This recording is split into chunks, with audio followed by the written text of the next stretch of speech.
Jennifer. Cam. What were you telling me today about the geese? Why were we talking about geese? Because remember I said, I don't know if winter's coming yet. It's too warm because the geese weren't flying south. Yes. And driving to work this morning. You saw? Oh, so many geese. Like a lot of geese? A lot. Like more than like 10 geese? Oh, way more. And were they in one of those V formations? You know what? It was a bit of a crooked V. I don't know what's happening. I'm a little concerned about the geese. They're confused because it's so warm today. They're not sure where they should be going. But they know they should start heading south. Yes. It's a long journey. Well, we're heading towards winter, and it is a nice day today, but the temperatures are dropping a little bit. But that's kind of cool. I've seen a few geese. Not that many, I don't think, but yeah. So fall. I would have taken a picture, but that would have been distracted driving, Cam. Yes, and we don't want that. No. Anyway, everybody, welcome to another edition of Coffee in the Park with Jennifer and Cam. Glad that you're listening to us today, and we are coming to you live from the Wall Coffee Roasters in the heart of beautiful downtown Atchison. So if you hear some noise in the background, coffee machines whirring, people talking, kids. No kids today. No kids today. Which is... Well, we won't go there. No, we won't go there. But sometimes we have kids screaming, but not today. Not today. So, hey, it's because we're in this really great coffee shop. And if you've never been to the Wall Coffee Shop in Atchison, you need to do that. And we need to let you know that Coffee in the Park is brought to you by some incredible people. First of all, Wing Snob. Wing Snob, best wings you're ever going to have, Jennifer. Fresh, never frozen, Cam. That's right, 16 flavors and 4 rubs. What's your favorite flavor? Well, it used, and it still is, the Snobby Cube. I know. But you like Snobby Cube. I do, but you know what? No. I tried that, what is it, mango habanero? Oh, you tried the mango Wasn't habanero. That good? Oh, that was incredible. Listen, folks, if you've never had a mango habanero wing, you need to get down to Wing Snob. There are 10 locations in the city of Edmonton, and it's fabulous. Fabulous.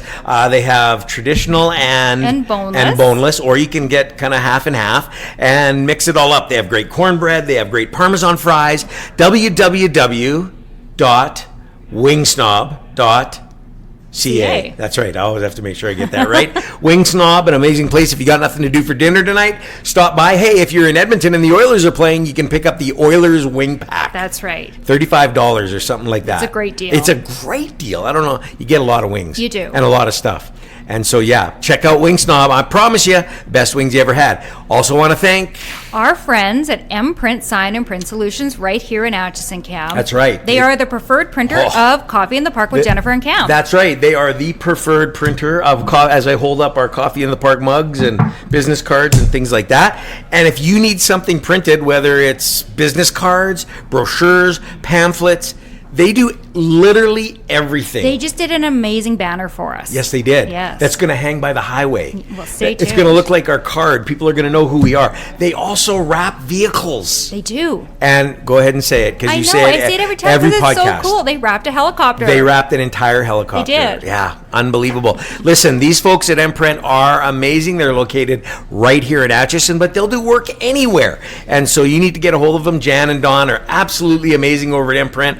They've done a bunch of stuff for us. We appreciate them, and I guarantee you will not be disappointed for all your printing needs at M-Print. Great people. Check them out at www.mprint.ca. That's it. So there you go, folks. So I'm really excited about today. We've had some sports people on the last while. Well, we have. Yeah, Dr. Randy Gregg. Yes. That was really cool. Gene Principe. He's not really, I don't know if he is an athlete, but he's more of an announcer. But he is an. Gene, are you an athlete? Yeah, yeah. Well, Gene, listen. He's good. He will listen to this because he tells me he listens. I know. And then he's going to text me and go, Cam, I run. I'm a marathon runner. He runs like 100 miles a day or something. But Cam, this is a first because we have yet to have this sport on. I know. Podcast. We've had all the great sports on except this one. So our guest today is Jordan Baker, who is the president of the Edmonton Stingers basketball club. So welcome, Jordan. Welcome. Thanks for having me. Good to have you. Edmonton Stingers, everybody. That's a great basketball team here, or part of a league here in the city. You are part of the, which league? The Canadian Elite Basketball League. Canadian Elite. And how many teams? There's 10 teams. Furthest west is Vancouver, all the way to Montreal and the east. Come on, really? Fantastic. And I want you folks to know, this is a big deal in the city of Edmonton, and we want to try and make it an even bigger deal because it's kind of cool. So we have some Jordan, we got some questions we always ask. Jennifer, take it away. Okay, we're going to take it back to the very beginning. Jordan, I believe you are a born and bred Edmontonian. That's correct, yeah. Tell us about growing up. Tell us Yeah. about what your parents did and how you got into basketball. Yeah, I mean, my parents have been involved in the game for a long time, and my mom was the University of Alberta Pandas basketball head coach. Really? So she was there for about 18 years. Yeah? Starting from, when I was born all the way up till my teenage years. But grew up in Southside Edmonton, went to Harry Ainlay High School. Harry Ainlay. Played basketball there. Shout out to Harry Ainlay. I went to Russia. Oh, yeah. Yeah. Sorry about that. Yeah. No. Okay, you're the first guy that's ever said that. That's okay. We'll keep going. No, just And kidding. then went to University of Alberta. Got a couple degrees from there while playing basketball, and then went overseas for 3 years, trying to pursue that dream of playing basketball, and then came back to Edmonton. My wife was in medical school at the U of A at the time, so okay. we kind of settled here, and the opportunity came about. The CEBL founded in 2019. Right. I played 4 years with the team before moving on to the head coach, then the general manager and the head coach, now the president, general manager, and the head coach. That's like that. Talk about getting promoted. That's Right? like you were on the fast track of promotion right there. Okay, let's go back a little bit because he said some things that I found interesting. Aside from I'm sorry you went to Russia, but so you graduated from Ainlay, went right into university. Yep. Did you meet your wife in university? I actually met her with Canada basketball programming. Oh, okay. So she's from Regina. Oh. But we were both centralized in it used to be a national training academy in Hamilton. Yeah. So we met each other out there when we were 18, and then went our separate ways. She went and played Division I basketball in the States. Okay. I went to U of A, and then we kind of reconnected once our collegiate careers were done. Right. Okay, So, Div 1, where did she go? Yeah. University of Utah. Good for Really? her. Salt Lake Okay. City. Yeah. Awesome. And she's a doctor? She is a doctor, family doctor in the city now. Man, that's good. Wow. Yeah. They both rose through the I was going to ranks. say they plays basketball, becomes a doctor, Jordan marries her. What more could you want? This is amazing. This is pretty cool, I think. That's really awesome. So does she still play ball at all? Or No, she did 1 year professionally over in Italy. Okay. And then after that, it was, sort of focusing on the medicine and focusing on her career a little bit. Cam, so, she focuses on the injuries for I was going to basketball say, now. yeah, that's right. Takes care of Jordan when he's gets nailed under the hoop. So, all right. So you went to U of A, great school, great basketball, Golden Bears, fantastic, known for hockey and basketball, volleyball as well, great team. And then you decided to leave, and you went on to. my first professional contract was in Germany. Okay. And then after that, the year after, I was in Portugal for a year. Okay. And then I signed in Japan for my third year. And I was over there for 3 months. And in one of our first games of the year, took an elbow and broke my jaw. And I had to come home and get surgery and be wired shut for 6 weeks. So that was a unpleasant experience. Yeah. But after that, I sort of took a step back from the playing. I wanted to start my coaching career. Right. And so I, joined my old high school coach at Harry Ainlay for a year. Okay. And then joined the Bears staff as an assistant for a couple of years before coaching at NAIT for 3 years. And then the Stinger stuff came up. So. So I have a question just about being overseas. Yeah, I was going to say. Yeah. Tell us a little bit about that experience. Playing overseas, do you find that basketball was bigger overseas than maybe it is in Canada, or is it just different? I mean, in Germany, obviously soccer reigns supreme. You've got some of the biggest teams in the top league in Germany get a little bit of funneled down money from their soccer clubs, and all of a sudden they're the most well-funded team in the country. Yeah. So basketball is it's growing across the globe. I think in Canada maybe a little bit more exponentially, but there's some established leagues in Europe. You take a look at the CEBL being only in its 7th year. We just finished our 7th year versus some leagues that have been going for 50, 60 years in Europe. So they've just got a little bit of a head start on us. Yeah. Well, I think a lot of people have the perception that basketball really is a North American sport. Yeah, I mean, I don't know if I agree with that. Yeah, certainly, no, certainly right. the United States have Right. taken it over and made it their own, but lots of history in Europe. But in the last little while, even in a lot of different levels of basketball, Europeans have done very well. They've excelled considerably. Yeah, I mean, Germany has done some great things in the last handful of years as well, like even on the Eurobasket stage. So, it was great to go there and kind of experience a new culture and experience a new style of play. And sort of get my feet wet when it came to professional play. Yeah. So Germany, Portugal, and Japan. Yes. Out of those three, which was your favorite? You mean like overall? Yeah. Yeah. I really liked Japan.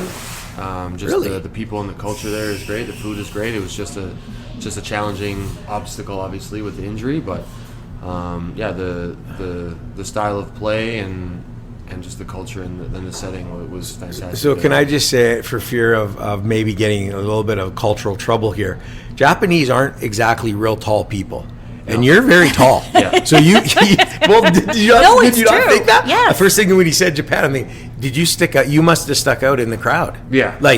Yeah. So I mean, they're super nice, super helpful. Yeah. And I was in a little bit of a smaller town, so I go to the grocery store and I got people trying to help me out, and unfortunately we're playing games of charades trying to figure out what I'm looking for. Right. Yeah. So, I mean, it was fantastic. When it comes to professional basketball in Japan, the types of import players that they sign, so North American players, are usually 6'7", 6'8", and above. Right. They've got things covered from the guard position. Yeah, that's right. They're looking for some import They're looking for forwards and centers, right? Exactly. Yeah, that's kind of cool. Well, that's good. Yeah, I mean, that's great. I hear Japan is amazing. I've been there, just stopped there once, but it's pretty cool. And you broke your jaw in Japan? Yeah. Somebody hit you? Yeah, I took an elbow, Took an elbow on the court? Yep. Yeah, good. Want to just clear that up. That it wasn't like somebody. I wasn't at a karaoke bar. Yeah, that's right. A little too much sushi wine that night. Okay, cool. You came home. Did you think sort of that's the end, or you wanted that to be the end of your playing days, or what did you think? What was your thoughts? It was sort of a combination of just getting sort of a life started. When you play professional basketball overseas, you're gone for 7-8 months of the year, and then you're back, and those 3-4 months back in Edmonton or wherever you end up is often challenging to find a job that's meaningful or get anything moving in terms of a resume. And so for me, I knew that I wanted to coach. I knew that was going to be something that was going to be important to me. So instead of adding additional years of playing on the resume, I wanted to add some coaching experience. So that's awesome. That was sort of the decision that I made to hang him up, and got lucky I was able to scratch the itch when the CEBL came to Edmonton. Yeah. How long has the CEBL been here in Edmonton? So 2019 was 2019, year one. That's right. And we are one of the original franchises in the league. Oh, okay. There's been some movement, there's been some expansion. Yeah.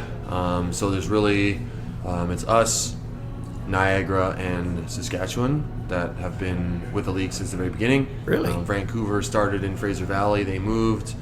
There's a team in Hamilton that's since moved to Brampton.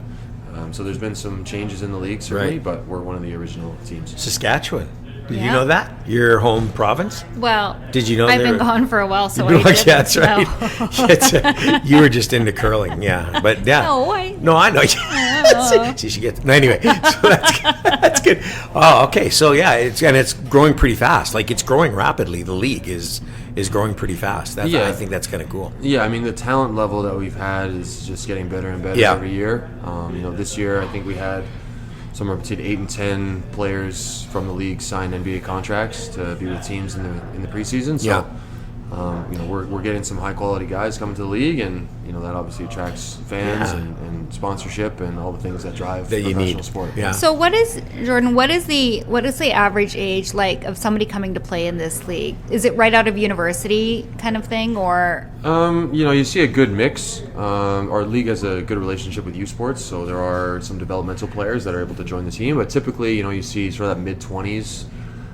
Finish their college career, maybe have a couple of years overseas or a couple of years in the G League, and then they come to us in the summer. So 26, 27 is probably the most average age for us. Right. How long do they play for? What's the average till they're? Yeah, I mean, usually if you're really dragging it on, like early mid-30s is probably. But the thing with our league is we are a summer league, so we take players who play from September to May and give them somewhere to go and train and get paid from May to August. So if you're going to play basketball 12 months of the year at a professional level, it takes a toll on your body. So typically we see players in our league 3 to 4 years. Right. With some of our more, exceptional Canadians lasting a little bit longer than that. But, it takes a toll when you play 12 months of the year, certainly. Yeah. So going back to your university coaching days, what was your long-term plan? Did you have a long-term plan? Were you hoping to obviously move up, maybe head coach or whatever in university level, or sort of what were you thinking when you were doing that? What was your plan there? Yeah, I mean, the plan was to be the head coach of the University of Alberta. Right. That was sort of the career trajectory, and trying to find ways that got me the experience and the resume to be able to walk into that position when it came open. And the Edmonton Stingers sort of threw a wrench in those plans. Being able to coach professionally in my hometown is pretty special, and to take on some additional responsibilities as the general manager and the president. Sure. Yeah, it's a great opportunity. How'd they scout you? How did they? Well, I was the power forward on the floor, so didn't have to look very far. Didn't have to look far. Yeah. Did you let them know you wanted to coach, or was that just they just came and said, "Hey, you'd be a great coach"? Well, when you talk about playing basketball 12 months of the year, I wasn't doing that. I was playing basketball 4 months of the year, right? And the other 8 months I was coaching collegiately. Oh, okay, So they already knew that I was involved in the coaching side of things. Yeah. And when they did approach me, I was planning on coming back and playing for another season, and they said, "Well, can you maybe expedite the retirement process and come and be our bench boss?" So that was something where I had to think long and hard about what I wanted to do, because I did really enjoy playing the game and still was getting the coaching experience, but it's hard to pass up professional coaching experience, certainly. So tell us a little bit about that. What's it like going from player to coach? Like, what skills do you think has helped you as a coach from being a player?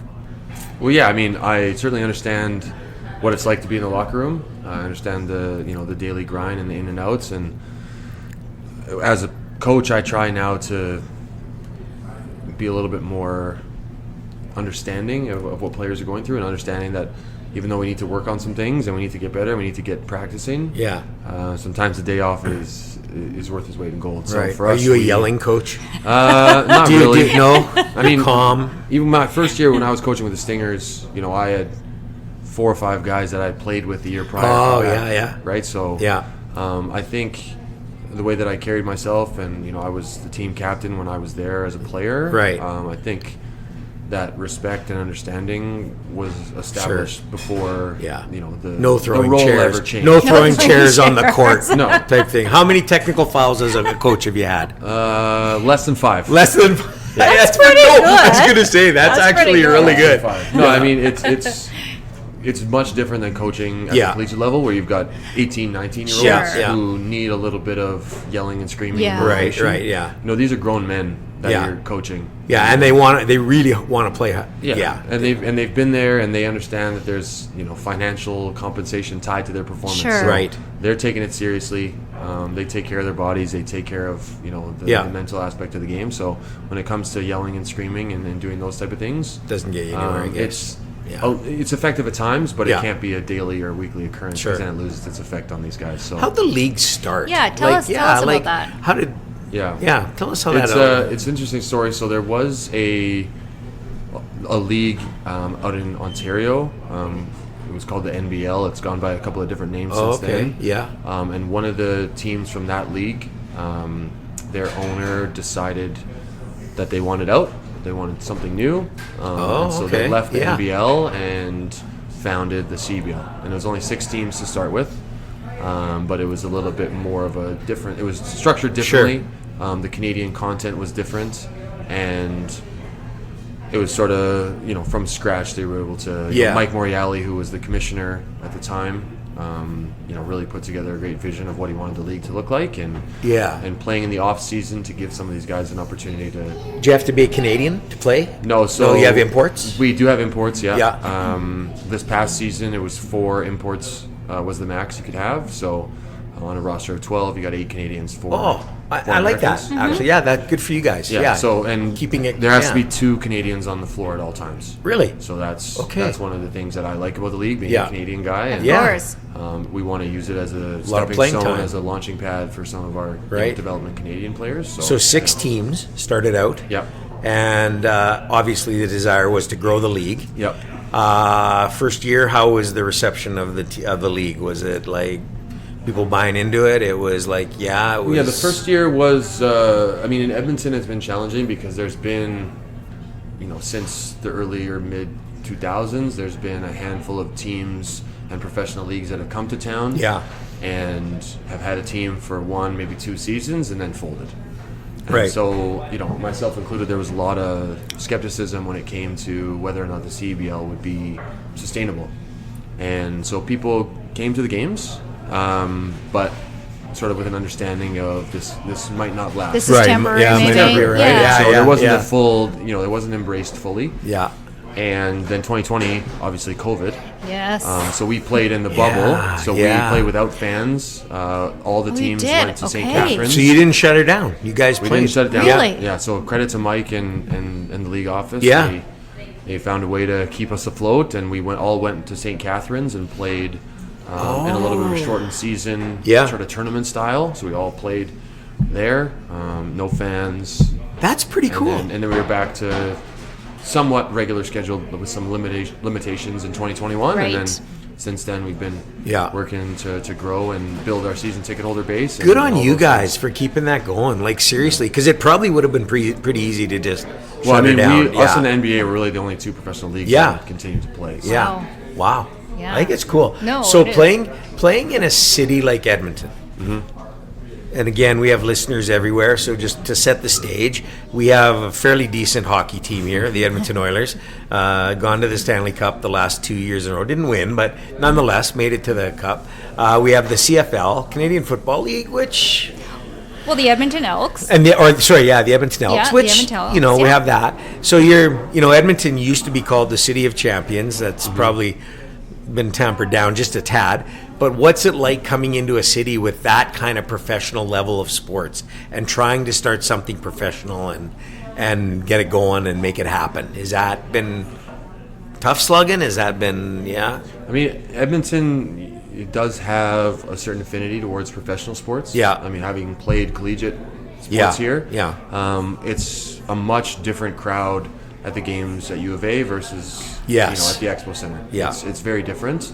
There's people who want the night out and want the family experience, and it's not so much about the basketball, it's about the professional atmosphere, and it's about the professional production and all the things that go along with it. So I feel like we've been embraced. Sometimes we've had some overlap with the Oilers, unfortunately, when they start making their deep playoff runs, and they're playing into May and June. Haven't we all? Yeah, they're playing into May and June, and there's some overlap there. So obviously we're never going to steal away viewership and fans from a team that's been so successful and such a large part of our identity as a city. So for us, we just try to fill in the gaps. We talk about the Riverhawks having a similar sort of role in the summertime. Yes. Trying to provide family-friendly fun and entertainment for the city. And, our season is short, but we really do a good job of What's a ticket cost? It depends on where you want to sit. Sure. How close to the action you want to sit. Like, you can get into our building for $15. Wow. Or you can sit right next to me for $600. So it depends on what you want. And so to do. how many does the Expo Center hold? Like, what's the maximum kind of capacity? Based on the sections that we have open on a typical game day, it's about 3,500. Okay. Really? If we open up some of the upper corners, we can get out to about 4. Okay. So 4,000 fans. We've had a few sellouts. Canada Day, we always have a game Yes. at home, and it's always done really well. Typically we do a sort of a 4 p.m. tip, and then the Riverhawks play in the evening. So it's like, if you really want to have a day of sports, then you can go and do that, and then they do the fireworks down in the evenings, right? So we were talking about this earlier, and I really love what you guys do. You're talking about you want families to come to the games, you want people to come to the games, so you reduce the price on the concessions, $5 hot dogs. Pizza, fries, beers, whatever. Right. So you can bring beers doesn't really get the kids in, but it brings gets the dads in. That's right, and the dads, that's right. Brings the dads in. And so I love that because again, we were talking earlier. Excuse me, it's these days professional sports is expensive, and It's hard to bring your family out. It is. Yes. Yeah. Hockey games. For sure. Pretty tough. Football even is pretty tough. So to hear that you guys are high quality, high caliber sports, high caliber basketball, and you're making it available to families, I think that's fantastic. Are you seeing a win in that? Like getting kids in the door and that kind of stuff? Yeah, and I mean, the pricing is not the only thing that we've done to try to incentivize it. You know, something that's really unique with our team is we have autograph sessions after every game. Oh, okay. So we have 3 or 4 players every single night after our game. You know, they come into the locker room. They either get a high five or a little bit of a lecture from me, depending on the result of the game. And then they come back out, and kids and families are able to come right on the floor. I love that. That's amazing. And take their photos with our players. Yes. You know, a guy that you just watched score 25 points is now signing the back of your jersey. I think that's fantastic. I do too. And that's huge for kids. Of course it is. They love that, and they'll keep that jersey forever. Yeah. Let's talk basketball a little bit. What is the state of basketball? Like, is it, we talked earlier about it before we started recording, but like, is basketball, are kids catching on to this? Is it growing? I know when I went to high school at Rochap, basketball was big. Like, it was huge. It was, I think, even in my opinion, it was bigger than football at the time. Yeah, I mean, we have the advantage certainly of being a school sport. Yeah. You know, hockey doesn't compete at that level. They're a little bit more organized. Things going on. So I think basketball has certainly grown in the last 10 years. I mean, you look at the number of Canadians in the NBA, you look at the number of Canadians playing NCAA Division I at the highest level. You know, there's lots of guys that are, and women especially. You know, our Canadian women's national team is tremendous. Yes. Even a couple of Edmontonians on the 3x3 national team, like, it's growing. Yeah. And I think part of that is the level of accessibility. You know, you don't need a whole bunch of pads equipment, right? You got a pair of shoes affordable. and you got a basketball, and there you go. You can figure it out. So I think for first and second generation Canadians, that's certainly something that's getting them incentivized to be a part of things, and it's been tremendous to see how many when we run our youth camps, how many young players are excited to come out and wear the Edmonton Stingers. So I want to talk about that, because the Stingers, you're all really involved in giving back to the community, and I think that's fantastic, and I think that is a way to continue to grow the sport, but also good on you. So tell us a little bit about the camps that you run and the involvement in the community. Sure. Yeah, I mean, it's something that we did up until last year a little bit more informally, but this past off season, so starting in September of 2024, we launched what we call the Basketball Bridge program. So the name, we're trying to connect as many players to coaches, to communities, to officials that we can across the basketball community. So we've been fortunate enough. Sterling Homes has come on as our presenting sponsor for that. So shout out to Sterling Homes. So Sterling Homes has done a great job in supporting that initiative and sort of getting us going with camps and clinics. We just finished our coaches clinic this past weekend. At Expo Center, and then we've got a couple of youth camps going on in November. We've got a youth tournament, Christmas tournament in December, and then we're going to have youth camps.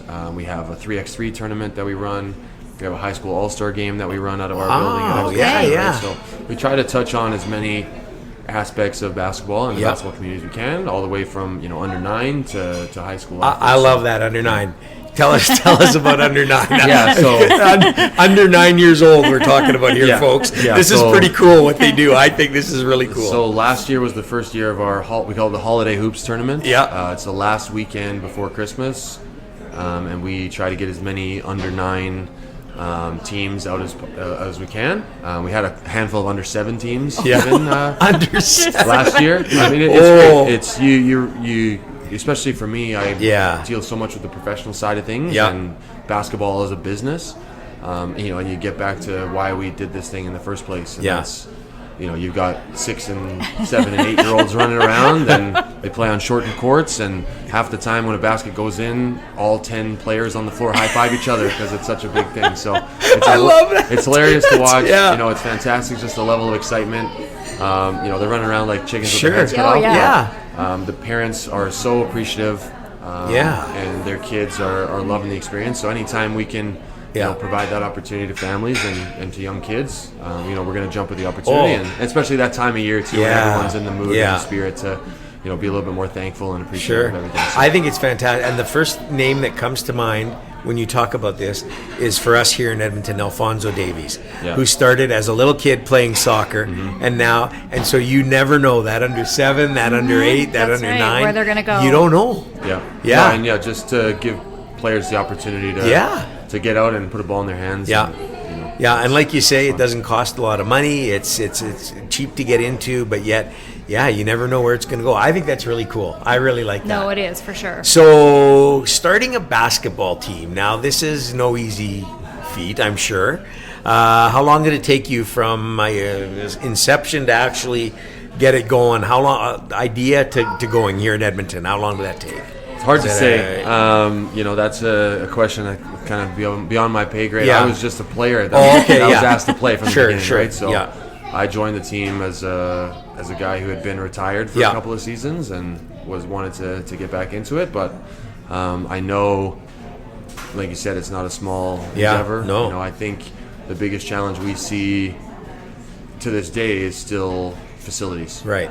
We're trying to find arenas that can accommodate basketball fans, that can accommodate basketball courts, that make sense. And I think one of the important and smart things that was done by the CEBL in its inception was we want to play in professional arenas. We don't want to be, at the Grant MacEwan Gymnasium, University Gymnasium, or at the CEBL Center, where there's some overlap between the collegiate experience and the professional experience. We want to be separated, and sometimes that means spending a little bit more. Sometimes that means having some empty seats because the venues are a little bit larger. Sure. That gives us an opportunity to grow and sort of transition into a league that's a little bit more established. It's cool. I think it's really cool. No, it is. Yeah, I think it's really exciting, actually, and I think for Canada and for Edmonton especially, I think it's just fantastic. Basketball, in my opinion, is catching on. It's becoming bigger. We all get heightened during the Olympics. We have good Canadian Olympic teams. I'm going to name drop here a little bit. I guess Karen Plouffe. Catherine Plouffe, sorry. Yep. We talked to her, or we'll be talking to her today. She's coming on the podcast. So I had also an Ainlay grad. Yeah. Okay. Rub it in. But had a good talk with her at an event not long ago, and she's so excited about women's basketball in Canada, so excited about it. And I think it's really cool. I think, hockey is always going to be our national sport. Of course. But I think basketball is a great sport, and it has an opportunity. So I think that's really cool. Yeah, no, absolutely. Yeah. So sponsorship is what makes you happen. Ticket sales is what makes you happen. Yep. I'm saying that because if there's anybody listening who thinks maybe, hey, you know what? Stingers.ca. Stingers.ca, there it is. But I'm serious about that because we have a number of business people that listen. And I think, this would be something to get on board with and go after and make happen. I think it's just great. And that's how you guys survive. Yeah, and for us, our season ticket base has grown year after year after year. And we always try to find ways to make that a little bit more of a beneficial experience than just buying a single game ticket. Expo Center parking is $16.50. Unless you're a season ticket holder, then it costs you nothing. Whoa. Right? Okay. Good deal. That's so if you lock in for a season. That's a deal, Edmonton Oilers. If you can't make all 12 games, you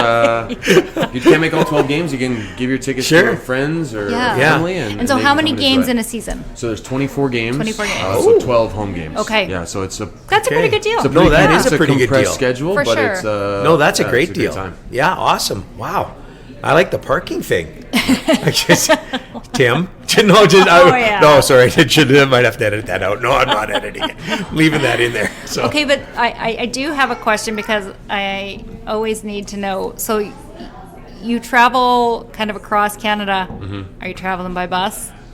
We will bus to Calgary, and we'll bus to Saskatoon, and we'll fly everywhere else. Oh, yeah, good, Okay. Because, that'd be a long trip. No, that's that'd long. Be You're going to Montreal. You're not the junior league. You're not the college. No. 6-day road trip. We fly a lot of places. So. Yeah, well, that's cool. I'm excited about this. I've never been to a game, but I'm going to go. Oh, me too. I've always wanted to, and I think it's really exciting. And I'm glad you came on because we want to make people aware of it, whether listening here in Edmonton or somewhere in Canada. I think this is obviously obviously there's a desire to grow the league, I would think. Yep. Get more teams involved and stuff like that, and more exposure and those kinds of things. So I think that's really cool. You're doing a great job. Appreciate it. And so Final question. Final question. We This asked is it. all of our guests. Okay. Yes.